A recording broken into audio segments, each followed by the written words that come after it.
안녕하세요. 영화 리뷰어 시민케이크입니다. 지난주부터 스필반 빌런들의 정치 이야기를 다루고 있는데요. 1부에서는 여왕 판도라, 2부에서는 데스제로 장군과 닥터 바이오, 3부에서는 스파이 군단을 다루었습니다. 그리고 이번 마지막 4부에서는 기로틴 황제와 요키, 포스에 대해 다루겠습니다. 먼저 기로틴 황제입니다. 기로틴 황제는 스필반 시리즈 최고의 악당이라 할 수 있는데요. 여왕 판도라가 최종 보스이긴 하지만 판도라가 전선에 나오기 전까지는 기로틴이야말로 스필반 최고의 빌런이라 할 수 있습니다. 기로틴은 원래 23세기에 살았던 노숙자였습니다. 어느 날 와라의 목소리를 듣게 되었는데요. 기로틴은 와라의 부름을 받더니 생쥐 포스의 안내를 받아서 20세기로 넘어옵니다. 기로틴은 스필반과 데스제로 장군의 능력치를 시험한 뒤에 와라성에 들어간 뒤 황제가 됩니다. 직책이 황제인데 여왕 밑에서 일을 하다니 뭔가 이상해 보이지만 그냥 넘어가겠습니다. 기로틴은 시리즈 중반에 합류해서 병력은 부족했지만 기존의 군단장이었던 데스제로나 리키 이상으로 활약했는데요. 기로틴이 제대로 활약할 수 있었던 이유는 바로 그가 지니고 있는 정통성 때문입니다.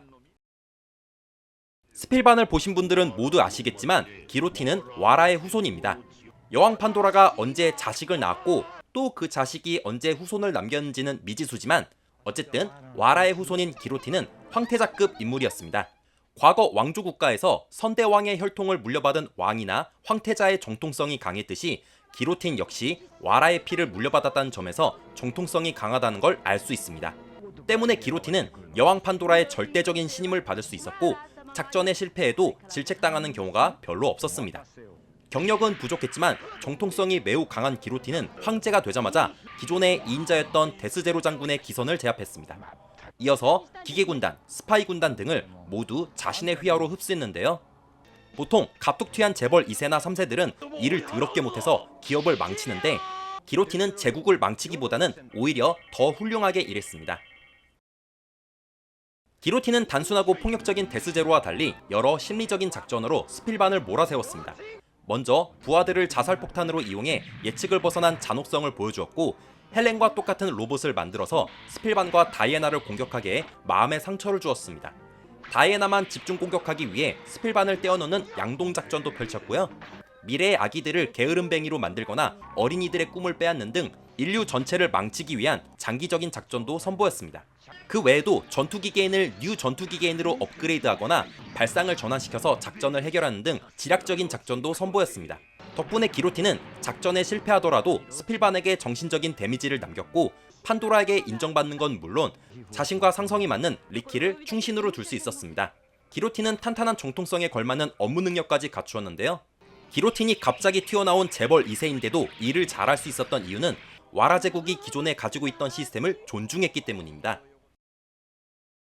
사실 기로틴은 정통성이 탄탄해서 제국의 모든 걸 자기 멋대로 교정할 수 있었습니다.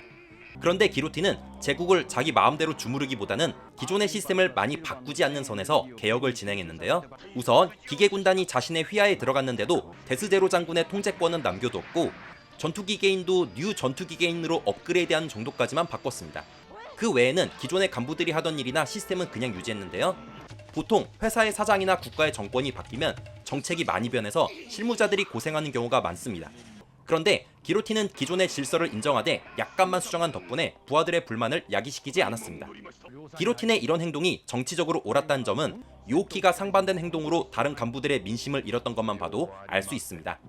요키는 기존의 전투기계인 시스템을 자신의 작전에 도입하지 않거나 자기 마음대로 인간들만 이용하는 바람에 데스제로나 리키의 눈총을 샀습니다. 반대로 기로틴은 기존의 질서를 어느 정도 유지하거나 기존 간부들과 잘 협력했는데요. 대표적으로 데스제로의 길을 살려주기 위해 자신이 떠올린 작전을 흔쾌히 맡기기도 했고요. 닥터 바이오가 배신하기 전까지는 헬렌을 이용하기 전에 미리 협조를 구하는 등 부하들의 권위를 존중했습니다. 흔히 개혁군주가 너무 많은 것을 갑자기 바꾸면 정적이나 반발이 생기기 마련인데 기로틴은 혼선을 야기시키지 않는 수준으로 시스템을 교정했기 때문에 제국 전체의 신임과 존경을 얻을 수 있었습니다. 무엇보다 유령이 되는 수고까지 하면서 스필반을 공격하는 등 죽기 직전까지 와라 제국에 충성했기 때문에 정통성과 신뢰로 무장한 최강의 빌런이라 할 수 있습니다. 총평. 기로틴은 금수저인데도 자신의 위세를 과시하기보다는 자신에게 주어진 정통성을 기반으로 제국을 잘 운영했던 리더라 할 수 있습니다. 참고로 기로틴은 냉정하디 냉정한 여왕 판도라가 유일하게 죽음을 슬퍼해준 간부이기도 합니다. 다음은 생쥐 포스입니다. 포스는 항상 기로틴 옆에 붙어다니는 햄스터인데요. 23세기의 노숙자였던 기로틴을 20세기로 안내했던 것도 포스였습니다. 포스는 기로틴이 황제가 된 후에도 그의 어깨 위에 남아서 그를 보좌했는데 쥐라는 태생적 한계 때문에 할 수 있는 게 별로 없었습니다. 대부분 기로틴이 부하들을 다그칠 때마다 옆에서 같이 잔소리하는 정도였는데요. 다른 간부들은 포스가 얄미워도 기로틴의 위세 때문에 포스를 어찌하지 못했습니다. 심지어 기로틴이 행방불명된 뒤에는 여왕 판도라에게 붙기도 하는 등 아무 힘도 없으면서 윗사람의 뒷배만 믿고 다른 간부들을 깔봤습니다. 물론 포스는 스파이 활동으로 요우키나 데스제로의 반란을 고변하는 등 중요한 역할을 하기도 했습니다. 상대를 물어서 독을 주입시키는 능력도 있었죠. 하지만 결국 신체적인 한계를 극복하지 못해 벤 박사에게 바이러스로 죽는 등 비참한 최후를 맞이했습니다. 그래도 간부 중에서는 가장 오래 살아남았기 때문에 가샤나 섀도우 이상으로 가늘고 길게 산 악당이라 할 수 있습니다. 총평, 권력자의 백만 믿고 설치는 간신은 언제나 최후가 비참한 것 같습니다. 마지막으로 요우키에 대해 다루겠습니다. 요우키는 와라가 인간들의 나쁜 마음을 모아서 만든 간부입니다. 거의 실체가 없는 유령이라 할 수 있는데요. 요우키는 처음 등장하자마자 사람들을 조종해서 스필반을 공격하게 합니다. 스필반은 자신을 공격하는 게 지구인들이라 제대로 반격도 못하고 큰 곤란에 빠집니다. 어찌 보면 기로틴을 능가하는 심층적인 전략이라 할 수 있는데요. 덕분에 요우키는 기로틴과 어깨를 나란히 하는 대간부가 되었습니다. 물론 대간부가 되는 과정에서 요우키에게도 약간의 위기가 있긴 했습니다. 기로틴의 충신인 리키가 요우키의 시커먼 속내를 간파하더니 요우키를 견제하기 시작한 겁니다. 하지만 리키가 평소와는 다르게 하극상을 저지르는 실수를 했는데요.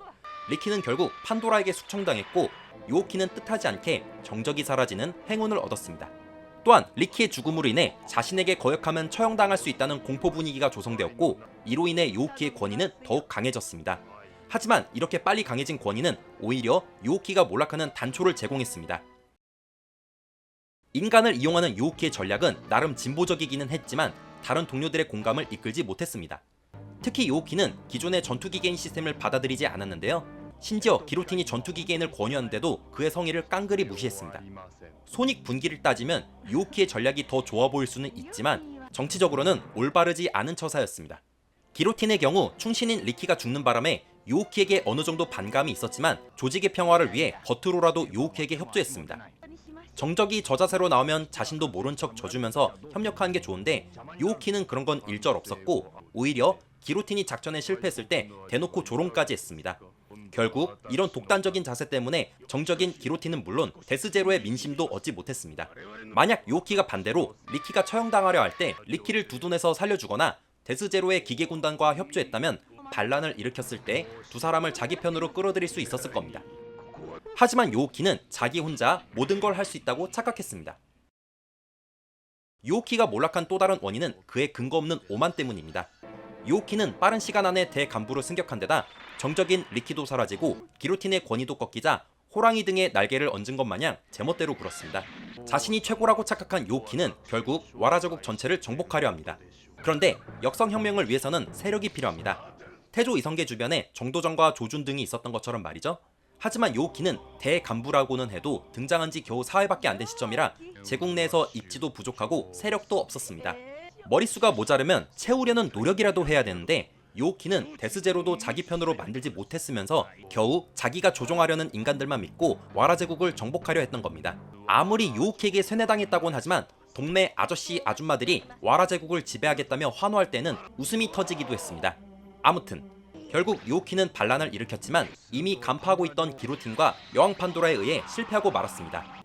요우키의 정체는 인간들의 나쁜 마음의 결정체라고 하는데 제가 봤을 때는 인간들의 나쁜 마음이 아니라 그냥 와라 제국 빌런들의 단점이 모인 결정체라 하는 게 맞습니다. 요우키는 데스제로처럼 독단적인 데다 거만했고 닥터바이오처럼 주변 정세도 몰랐고 가샤나 섀도우처럼 세력도 없었으니까요. 요우키 자체가 악한 마음의 결정체라 필요 이상의 욕심을 부린 것도 문제였지만 명분이나 세력도 없는 상태에서 역성혁명을 시도한 건 큰 실수였습니다. 총평, 요우키는 나름 기로틴에 맞먹는 대간부인데다 스필반을 고역에 빠뜨리는 등 엄청난 포스를 내뿜었지만 결국 히어로랑 제대로 싸우지도 못하고 일찍 퇴장한 한심한 아웃사이더였습니다. 그나저나 같은 와라 제국 동료인데도 요우키와 닥터바이오는 결국 만난 적이 없네요. 지금까지 스필반 악당들의 정치를 분석해봤는데 와라 제국에는 정말 개성 넘치는 악당들이 많았던 것 같습니다. 그들의 활약과 권세, 실각 등을 보면서 우리가 사회생활을 하면서 어떻게 처신해야 오래갈 수 있는지 배워보는 시간이었다고 생각합니다. 물론 그들의 악행까지 따라하면 안 되겠죠? 이상 스필반 빌런들의 정치 이야기를 다루었고요. 저는 다시 슈퍼전대 빌런들의 정치 이야기로 돌아오겠습니다. 영화 리뷰어 시민케이크였습니다. 영상을 시청해주셔서 감사드립니다. 구독과 좋아요 부탁드립니다.